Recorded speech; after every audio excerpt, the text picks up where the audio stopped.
Bonjour à tous et à toutes, j'espère que vous allez bien. Aujourd'hui on s'intéresse à une tentative d'assassinat sur le futur tsar Nicolas II lors du voyage du tsarevitch en Orient en 1890-1891 qui le mène dans de nombreux sites de l'Eurasie. C'est au moment de sa visite au Japon qu'il subit une tentative d'assassinat qui aurait pu bouleverser l'histoire et le monde. Le 29 avril, l'incident d'Otsu, au cours duquel le tsarevitch est blessé, est perpétré par l'un des membres de son escorte. Mais quelle est la raison? Partons ensemble le découvrir. À la suite de la grande ambassade de Pierre Ier le Grand, les voyages éducatifs à long terme sont devenus une composante essentielle de la formation des membres de la famille impériale russe. En 1890, la ligne de chemin de fer du Transsibérien est construite par l'empereur Alexandre III et son fils et successeur participent aux cérémonies d'inauguration. À l'Est, le sens symbolique du fait que le futur empereur se dirigeait vers l'Est et non plus vers l'Europe comme ses prédécesseurs a été largement adopté par les Orientaux. Cela impliquait qu'il suivait le chemin que le peuple russe suivait. Il était de tradition pour les nobles russes de voyager dans des pays étrangers pendant leur jeunesse. En 1890-1891, le grand-duc Nicolas Alexandrovitch de Russie, le futur Nicolas II, s'est rendu en Orient. Son père pensait que l'héritier devait visiter non pas l'Europe, comme à l'accoutumée, mais les pays orientaux avant de terminer son voyage au Japon. En plus de sa suite, Nicolas était accompagné de son parent éloigné, le prince Georges de Grèce et de Danemark. Nicolas a séjourné en Égypte, en Inde, à Singapour, en Chine, puis au Japon, où sa visite était très attendue. Il s'agissait de la toute première visite de l'héritier d'un trône étranger au Japon. L'influent journal nippon Yomiuri Shimbun a écrit que la visite de Nicolas avait une importance vitale pour le Japon. L'attitude vis-à-vis de la Russie au pays du soleil levant était toutefois ambiguë. En novembre 1890, soit 6 mois avant l'arrivée de Nicolas au Japon, l'ambassade de Russie a été attaquée. À son arrivée, le tsarevitch a été accueilli au plus haut niveau possible. Il était constamment accompagné par le prince Arisugawa Takehito, membre de la famille impériale japonaise. Le 23 octobre, le tsarevitch, après un service religieux à Gatchina, prend le train pour Vienne, puis de là pour Trieste, où il embarque sur le croiseur Mémoire d'Azov. Il opte pour cette route afin d'éviter d'éventuelles tensions diplomatiques avec l'Empire ottoman, qui avait le contrôle des détroits du Bosphore et des Dardanelles. L'expédition part de Trieste pour le port du Pirée où Nicolas fait la connaissance de sa marraine Olga Konstantinovna de Russie et de son mari le roi des Hellènes, Georges Ier. Ils accueillent leur fils, Georges de Grèce, comme officier commandant du vaisseau amiral. Le tsarevitch part de Grèce pour Port Saïd en Égypte. Nicolas et sa cour traversent le Nil, alors que son navire traverse le canal de Suez jusqu'à l'emplacement actuel du barrage d'Assouan. L'expédition se dirige vers Éden, puis Suez, et arrive à Bombay le 11 décembre. À ce moment-là, Nicolas entame son long périple en Inde, qui se conclut à Colombo. Il y explore les sites intéressants tels que le Taj Mahal et le Temple d'Or. Il y achète de nombreux objets d'art exotiques qui seront exposés par la suite dans plusieurs musées au Kazakhstan. Partant de Ceylan le 31 janvier, le croiseur princier se rend à Singapour, puis sur l'île de Java et à Bangkok. Dans le royaume de Siam, le futur empereur passe une semaine, reçu par le roi Rama V. Il y reçoit de nombreux présents. Le 13 mars, il arrive à Nankin, où débute la partie chinoise de son voyage. Il y visite des plantations de thé et de manufactures le 15 avril 1891. Accompagné de 6 bâtiments de la marine impériale russe, Nicolas arrive au Japon. La flotte russe du Pacifique accoste d'abord à Koshima, puis à Nagasaki et enfin à Kobe. De là, le tsarevitch se rend par la voie terrestre à Kyoto, comme c'était la première visite d'un membre de la famille impériale au Japon, et que l'Empire russe voyait son influence grandir en Extrême-Orient. Le gouvernement japonais accorde une grande importance à cette visite pour contribuer à l'amélioration des relations entre le Japon et la Russie. Le tsarevitch Nicolas visite officiellement le Japon avant la cérémonie de début de construction de la ligne de chemin de fer du Transsibérien. Le tsarevitch Nicolas manifeste de l'intérêt pour l'artisanat traditionnel japonais.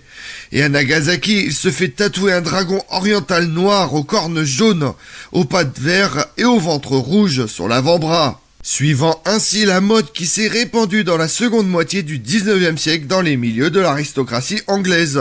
Le lendemain, 2 maîtres de Nagasaki ont été amenés sur le vaisseau amiral de l'escadre russe, où ils réalisent un tatouage sur la main du prince grec qui accompagne l'expédition. Le lundi 28 avril 1891 au matin, les princes Nicolas, Georges et Harutsugawa Takehito se sont rendus dans la vieille ville d'Otsu pour faire du tourisme. Les ruelles étant très étroites et au lieu de calèches, les invités se promenaient en pousse-pousse, alors que le cortège composé d'une 50aine de pousse-pousse, transportant Nicolas, ses amis et sa suite, ainsi que des fonctionnaires japonais, se dirigeait vers Otsu pour se rendre à Kyoto. L'un des policiers japonais, Tsuza Tsanso, qui gardait le cortège, a subitement attaqué Nicolas avec son sabre, portant 2 coups à la tête avant de sauter du pousse-pousse et de s'enfuir pour sauver sa vie. Le prince George a frappé Tsuza avec sa canne en bambou. Selon d'autres versions, il a bloqué avec sa canne les coups, mais n'a pas pu arrêter. Enfin, les 2 conducteurs de pousse-pousse ont réussi à arrêter l'agresseur. Les blessures du tsarevitch ont été pansées immédiatement après l'incident. Le grand-duc a reçu une blessure de 9 cm à l'arrière de la tête, atteignant l'os. Une blessure similaire de 10 cm sur le front et avait la paume et l'oreille blessée. Un fragment de 2,5 cm de l'os du front a été retiré au moment où l'on pansait la plaie. Cependant, le prince a déclaré qu'il était en forme. Ce n'est rien, dit-il en commentant sa blessure. J'espère seulement que les Japonais ne penseront pas que mes sentiments à leur égard changeront et que je serai moins reconnaissant pour leur hospitalité, a confié Nicolas au prince japonais. Il a été emmené à la hâte dans le port de Kobe, où les médecins russes du croiseur Azov ont fait des points de suture. La blessure cependant a déclenché des maux de tête atroces qui ont torturé Nicolas jusqu'à la fin de ses jours. L'opinion japonaise était frappée par le geste, craignant que cet incident ne porte un coup aux relations entre les 2 pays. L'empereur Meiji, en personne, s'est rendu immédiatement à Kyoto pour rencontrer le grand-duc Nicolas. En signe de respect pour l'héritier russe blessé le lendemain de l'incident, les théâtres, les bourses et les kiosques à journaux ont été fermés. L'empereur Meiji a exprimé l'espoir que Nicolas Romanov ne serait pas offensé et continuerait sa visite au Japon. Cependant, à Saint-Pétersbourg, Alexandre III a décidé d'interrompre immédiatement le voyage. Après que Nicolas est monté à bord du croiseur, où il a été soigné, il n'a plus quitté le navire. Le 6 mai, le tsarevitch a célébré son 23e anniversaire à bord et le lendemain le bateau est parti pour la Russie. Avant de partir, le futur tsar a invité les 2 conducteurs de pousse-pousse qui ont arrêté Tsuda pour les récompenser. Environ 24 000 télégrammes de condoléances ont été envoyés au croiseur russe où séjournait Nicolas. L'incident a même provoqué un suicide d'une jeune couturière, Yoko Atakayama, s'est tranché la gorge avec un rasoir devant le bureau de la préfecture de Kyoto. Le ministre de l'Intérieur, Saigo Tsugumichi, et le ministre des Affaires étrangères ont démissionné. On ignore les causes précises du geste, mais on pense qu'il considérait comme un samouraï et un patriote, se souvenant de la façon dont les étrangers étaient méprisés et détestés au Japon avant l'ère Meiji. Tsuda était indigné par tous les honneurs et le respect que les Japonais témoignaient aux invités étrangers, et probablement outré que le tsarevitch n'ait pas enlevé ses chaussures lorsqu'il visitait un temple. En outre, il soupçonnait Nicolas et Georges de Grèce d'être des espions étrangers se préparant à envahir le Japon. La cour japonaise a condamné Tsuda à des travaux forcés à vie. Le gouvernement russe s'est déclaré pleinement satisfait de cette décision. Mais en septembre de la même année, Tsuda est mort en isolement. La rumeur dit qu'il avait cessé de se nourrir. Bien que Nicolas ait été écrit plus tard dans son journal qu'il n'était pas irrité contre les Japonais après cette action dégoûtante commise par un fanatique. Ses ministres ont noté qu'il traitait les Japonais avec prudence désormais. L'incident d'Otsu a souvent été mentionné en lien avec la guerre russo-japonaise de 1904-1905. Comme on l'a vu, le tsarévitch Nicolas Romanov, 23 ans, a survécu à l'une des nombreuses tentatives de meurtre sur sa vie. Cela s'est produit au Japon impérial. Il a été attaqué par Tsuda Sanso, l'un de ses policiers formant son escorte, qui a frappé le visage du futur Nicolas II avec un sabre. L'action rapide du prince Georges de Grèce et de Danemark, qui a utilisé sa canne pour adoucir le coup de l'épée, a sauvé la vie au prince impérial.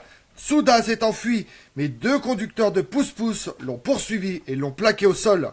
Nicolas II a été laissé avec une cicatrice de 9 cm sur le côté droit de son front. Mais sa blessure n'était pas mortelle. Je vous remercie d'avoir suivi cette vidéo en ma compagnie. Si vous voulez connaître mes autres vidéos, retrouvez-moi sur ma chaîne YouTube Tout sur l'Histoire avec Damien, mais également sur les réseaux sociaux, Twitter et Instagram, Histoire Damien. Et pensez à liker, commenter et vous abonner. Je vous remercie à tous.